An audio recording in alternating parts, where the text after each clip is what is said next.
அழகான நேர்த்தியான மிக எளிமையாக தோன்றும் சிவப்பு வண்ண புடவை, அதனுடன் ஆபரணங்களும் வாங்கி வைத்திருந்தான். பவித்ரா இதெல்லாம் வாங்க ஏது பணம் என்று கேட்டால் அதுக்கும் குதிப்பானே, பேசாமல் மாற்றிக்கொண்டு வந்து விடுவதுதான் நல்லது என்று நினைத்து கொண்டாள். அவனுடைய தனிப்பட்ட அறைக்குள் அவளை அனுமதிக்க முடியாது என்பதால் குறுக்கே சேர் போட்டு அமர்ந்து இருந்தான். அவள் அங்கிருந்த வேறு ஒரு அறைக்குள் நுழைந்தாள். கௌதம் அவன் வாங்கி வந்த பையை எடுத்துக்கொண்டு உள்ளே நுழைவதை பார்த்து மனதுக்குள் சிரித்து கொண்டான். கௌதம் குனிந்த தலை நிமிராமல் உட்கார்ந்திருக்க அவன் மூக்கை துளைத்தது மல்லிகை வாசம். பிறகு கண்ணாடி வளையல் சத்தமும் புது புடவையும் சரசரப்பு கேட்டு நிமிர்ந்தான். கௌதம் மனதுக்குள், உனக்கு அவளை பார்த்ததும் ஒரு மயக்கமாகத்தான் இருக்கு, ஆனாலும் நீ இறங்கக்கூடாது. இப்போ சென்டிமெண்டா தாக்குற தாக்குதல்லனா எங்கு கூப்பிட்டாலும் வரணும் என்று நினைத்து கொண்டு, உங்கள் லெவலுக்கு இதெல்லாம் குப்பை, அதை ஏன் நீங்கள் கட்டிக்கிட்டு இருக்கீங்க, வேண்டாம். பவித்ரா, இங்கே பாருங்க, சும்மா அப்படி இப்படி பேசிக்கிட்டு இருக்காதீங்க. என்ன பெரிய லெவல் கண்டீங்க? கௌதம், சரி தெரியாதா, பின்ன ஏசி ஹால், பிரம்மாண்டமான கல்யாணம். பவித்ரா, யோ, அதில் நீதானே மாப்பிள்ளையா இருந்த? கௌதம், நான் திருட்டுத்தனமாக நடிக்க வந்தவன் தானே, அதனால தானே நான் இப்படி வெறுக்கப்பட்டு உட்கார்ந்துக்கிட்டு இருக்கேன். பவித்ரா, ஐயோ, உங்களை யார் வெறுக்கிறேன்னு சொன்னது? கௌதம், நீ தான். பவித்ரா, நான் எப்போ சொன்னேன்? கௌதம், தாலியை கூட மறைச்சிக்கிட்டு தானே இருக்க.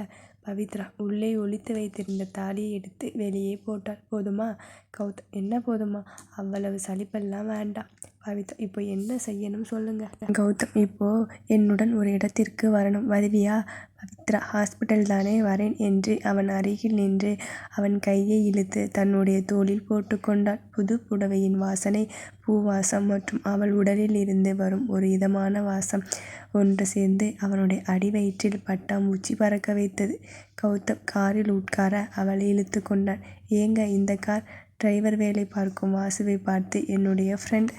பவித்ரா, கௌதம் காதில், பெரிய பணக்கார ஃப்ரெண்ட் எல்லாம் இருக்காங்க போல இருக்கு. வாசு, மேடம், நான் டிரைவர். பவித்ரா, புரியலையே. வாசு, இந்த கார் ஓனரோட டிரைவர். பவித்ரா, ஓ அப்படியா?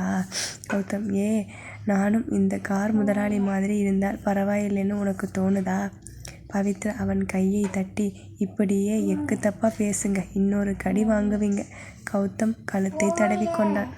கௌதம், இப்போ வீட்டுக்கு வந்தேன் வையி, நீ என்னுடைய கழுத்தில் கடிச்சு வச்சிருக்க இல்லை, அதை உங்கள் அப்பா அம்மா பாட்டி செத்து போன தாத்தா உட்பட எல்லோருக்கும் காட்டிட்டு வந்துடுவேன், ஜாக்கிரதை. பவித்ரா ஐயோ என்று முகம் சிவந்தாள்.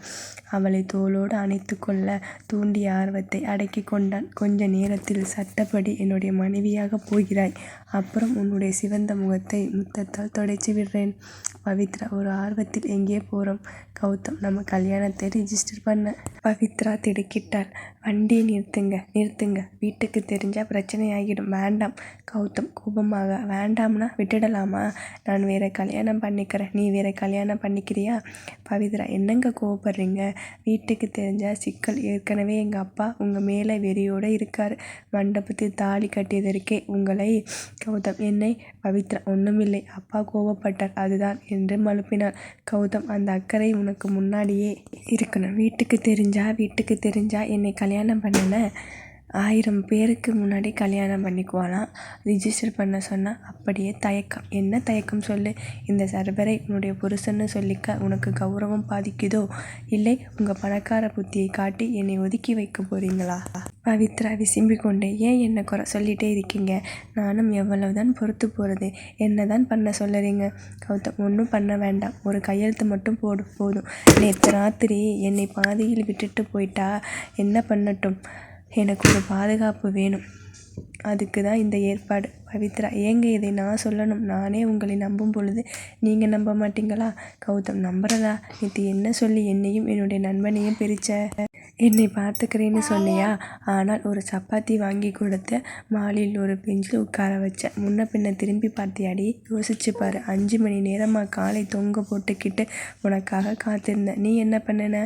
அப்படியே விட்டுட்டு போயிட்ட. உன்னுடைய ஃபோன் பேக் என்னிடம் இருந்ததால் அதை வாங்க வந்தேன், ரூம் எடுத்ததை பார்த்துட்டு என்ன பேச்சு பேசின? ஏதோ புருஷன் இதெல்லாம் அனுபவிச்சு இருக்க மாட்டானே, போனால் போகட்டும்னு விட்டியா? அதை விடு, ஒரு அழகான வாலிபன் கழுத்தில் கடிச்சு வச்சா ஊரில் என்ன நினைப்பாங்க? ஏதாவது தோணுச்சா? பாரு, வரிசையா பல்லு என்று கழுத்தை காட்டினான். பவித்ரா அழுகைக்கும் கோபத்துக்கும் இடையில் விம்மிக் கொண்டிருந்தாள். கௌதம், இது மட்டுமா, இன்னும் இருக்கா?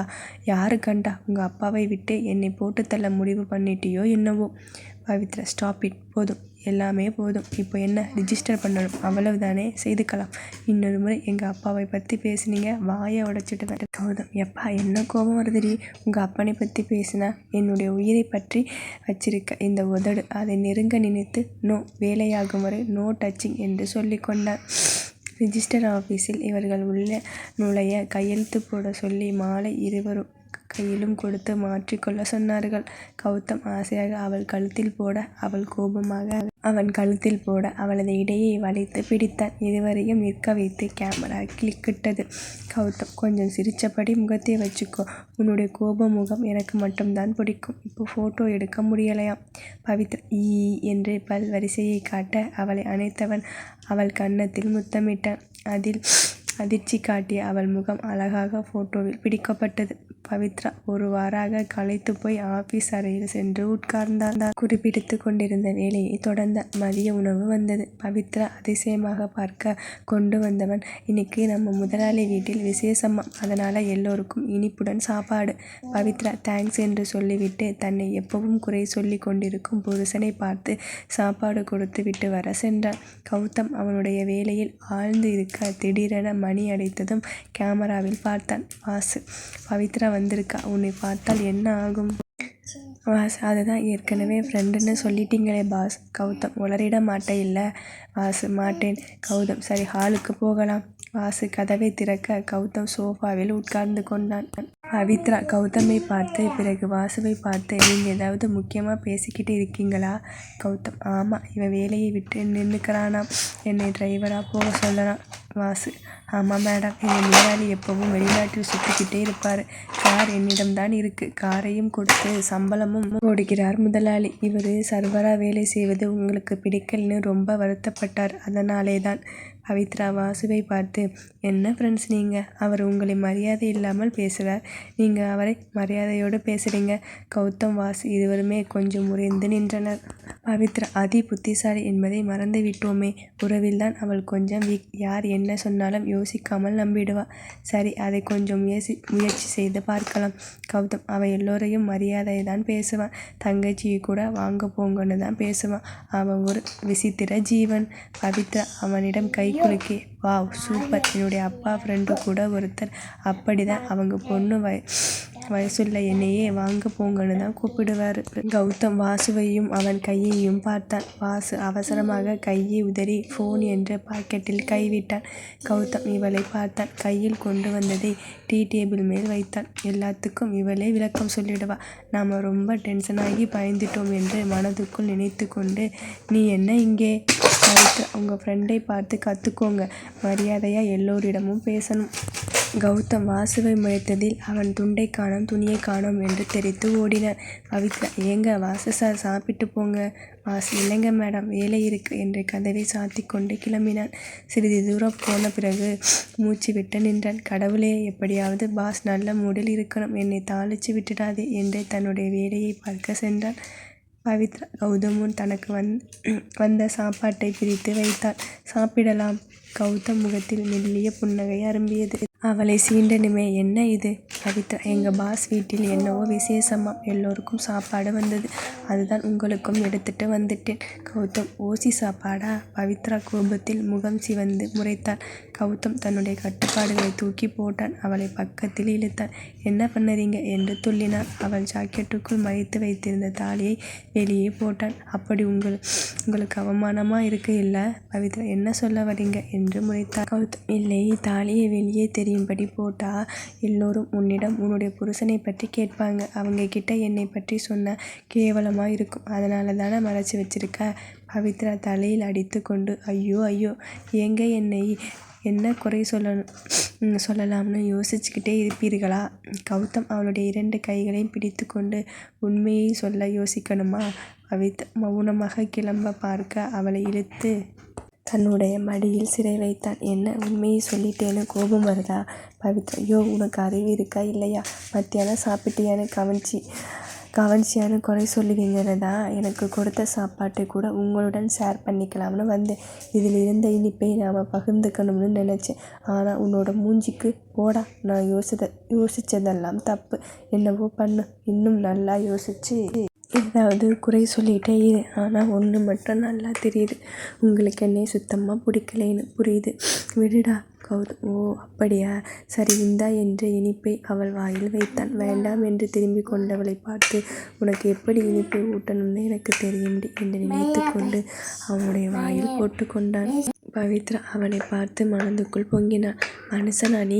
இங்கே ஒருத்தி சண்டை போட்டுக்கிட்டு இருக்க, நீ கொண்டு வந்த இனிப்பை ஒரே வாயில் முழுங்கிட்ட. பொண்டாட்டியை சமாதானப்படுத்த தெரியாது, நீ எல்லாம் ஒரு மனுஷனா? உன்னை போய் தேடி பிடிச்சு கட்டிக்கிட்டேனே என்று சலிப்பாக நினைத்த அவளின் முகத்தை அவனுக்கு நேராக திருப்பி அவள் உதட்டை கையால் பிடித்து எடுத்து தன்னுடைய வாயிலிருந்த இனிப்பை அவள் வாயில் தன்னுடைய நாவால் தள்ளினான். பவித்ராவுக்கு ஒரு நொடி என்ன நடந்தது என்று புரிவதற்குள் அவளை விடுவித்தான். பவித்ரா வாயில் இனிப்பு இருந்தது. அவனை இமைக்காமல் பார்த்து கொண்டே இருக்க அவன் முகம் நெருங்கி வந்தது. பதற்றத்தில் வாயில் இருப்பதை விழுங்கினான். கௌதம், இந்த கல்யாணம் பந்தியில் ஊட்டுவது போல எல்லாம் எனக்கு தெரியாது. ஆனால் இது அதை விட ஸ்பெஷலாக இருக்கும்னு நினைக்கிறேன். அவன் மடியில் அமர்ந்து இருந்தவள் சற்றென்று விலக அவள் இடையே பிடித்து இழுத்து உட்கார வைத்தான். எப்படி, சாப்பாடு இப்படியே ஊட்டணுமா? இல்லை. பவித்ரா வெட்கத்தில் முகம் சிவந்து, ஓஹோ வேண்டாம் என்று மென்மையாக சொல்ல அவளுடைய குரல் அவனுடைய மனதை மயிலிறகால் வருடியது போல இருந்தது. கௌதம், சரி இந்தா என்று அவளுக்கு ஊட்டிவிட்ட. அமைதியாக சாப்பிட்டவள் தண்ணீரை அவளுக்கு பருக செய்து இடையை பிடித்து தூக்கி பக்கத்தில் உட்கார வைத்து, எல்லாத்தையும் நீயே முழுங்கிட்டு எனக்கு சாப்பாடு கொடுக்குறேன்னு பேச்சு வேற. அப்போதுதான் கொண்டு வந்த உணவெல்லாம் காலி என்று உணர்ந்தாள். ஐயோ, அவ்வளவு சாப்பிட்டேனா என்று வயிற்றை தடவி பார்த்து கொண்டாள். எப்படி எனக்கே தெரியாமல் என்று ஏப்பம் விட்டாள். அவனிடம், சாரி, இப்போ உங்களுக்கு ஆர்டர் பண்ணட்டுமா? கௌதம், அதுக்கு முன்னாடி எனக்கு ஒன்று வேணும். பவித்ரா என்ன என்று கேள்வியாக பார்த்து அவளது கண்களை முத்தமிட்டான். பவித்ரா, விடுங்க என்று நகர்ந்தவளை இழுத்து பிடித்து அவனுக்கு பிடித்த அவளின் உதட்டு தேனை சுவைத்தான். பவித்ரா அவள் பிடியில் துள்ளி தவித்து தன்னுடைய எதிர்ப்பு அவனிடம் செல்லாது என்று தெரிந்த பிறகு அவனிடம் அடங்கினார்.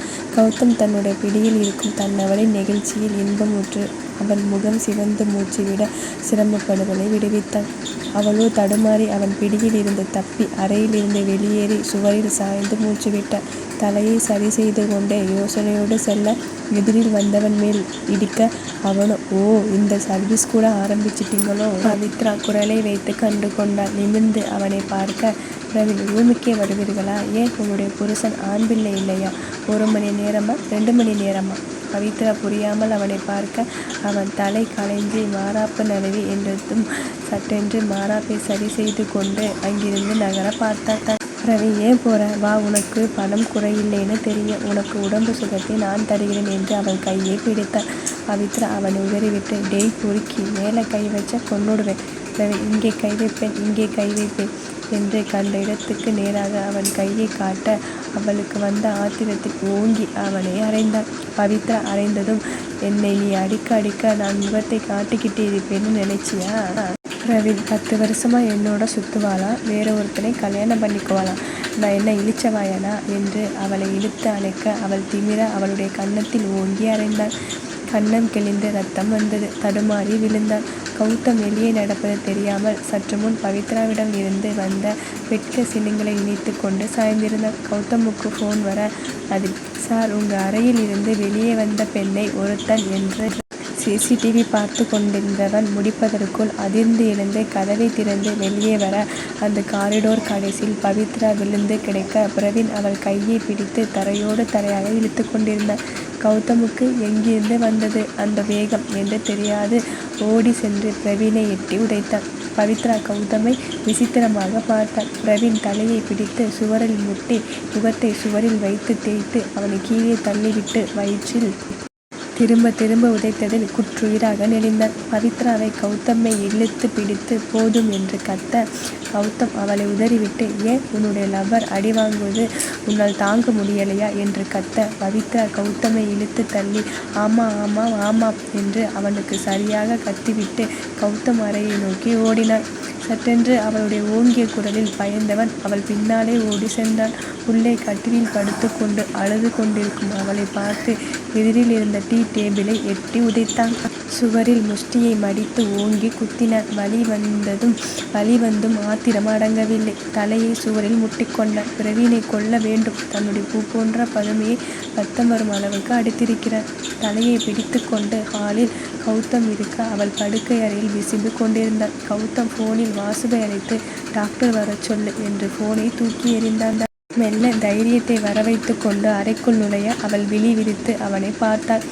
அவள் கன்னத்தில் கை விரல்களின் பதிவும் உதட்டில் வழிந்த காய்ந்த இரத்த துளியும் அவனுக்குள் வெறி ஏறியது. மெல்ல அவள் கன்னத்தை ஏந்தினாள். வலிக்கும் என்று கண்ணை மூடியவளுக்கு வலி தெரியவில்லை.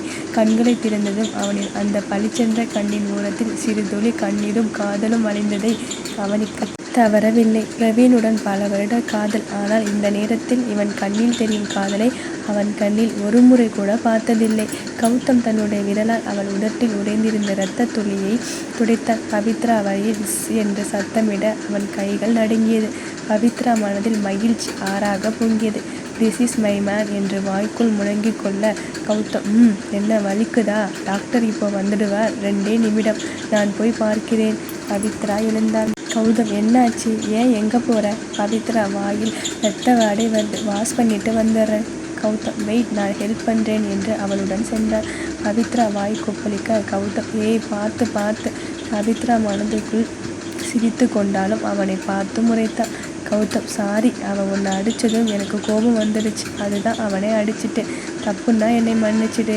பவித்ரா அது பேர் கோபம் இல்லை, வெறி, ஆத்திரம். இதோ தெரியுதே என்று அவன் சுவரில் காண்பித்த அவனுடைய கோபத்துக்கு கையில் மற்றும் தலையில் ஏற்பட்டிருந்த காயமே சாட்சியாக அவன் கையை பிடித்து அவன் காயங்களை தண்ணீரில் சோப் போட்டு கழுவிவிட்டார். சிறிது நேரத்தில் டாக்டர் வந்துவிட கௌதமுக்கு கட்டு போட்டுவிட பவித்ராவுக்கு வாய்க்குள் பல் பட்டிருப்பதால் மருந்து போட மட்டும் சொல்லிவிட்டு கிளம்பினார். பவித்ரா பொய் சொன்னா என்ன நடக்கும் தெரியுதா?